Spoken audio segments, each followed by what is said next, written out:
Pasal penghinaan lah, saya jelasin. Gini dalam konteks hak asasi manusia. Negara atau pejabat negara itu adalah obligation holder. Mereka itu pemegang tanggung jawab. Rakyat itu right holder. Jadi yang punya hak itu siapa? Dalam konteks HAM. Yang punya hak itu rakyat. Pemerintah ada hak nggak? Nggak ada. Jadi kalau ada pemimpin yang menyampaikan, saya punya hak dong. Nggak ada, kamu tidak ada hak. Di dalam konteks hukum HAM internasional. Tidak punya hak, tidak diberikan hak. Kenapa tidak diberikan hak? Satu, pejabat negara telah dilindungi secara hukum. Diberikan otoritas, diberikan fasilitas, diberikan uang, diberikan jabatan. Rakyat tidak berdaya, maka di dalam hukum HAM internasional dikasih tugas, kewajiban kepada pejabat negara tersebut ada 3 tugas.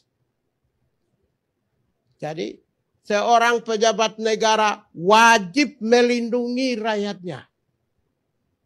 Yang kedua, wajib menghormati hak asasinya kepada rakyatnya. Yang ketiga, wajib memenuhi kebutuhan hak rakyat.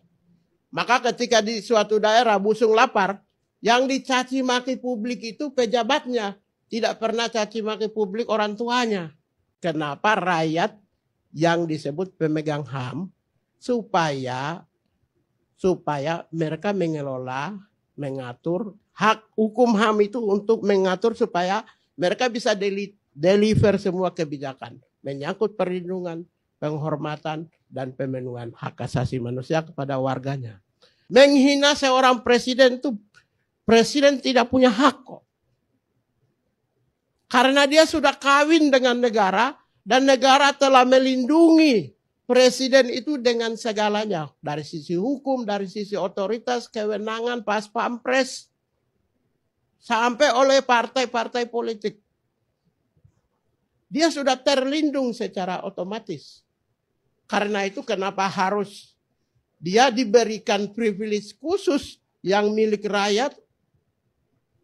Dia bisa mengadukan kepada rakyat. Tidak bisa. Itu namanya abuse of power. Menggunakan kewenangan dan otoritasnya untuk mengancam rakyat. Khusus yang menyangkut tentang pasal penghinaan. Ditiadakan, dihapus saja.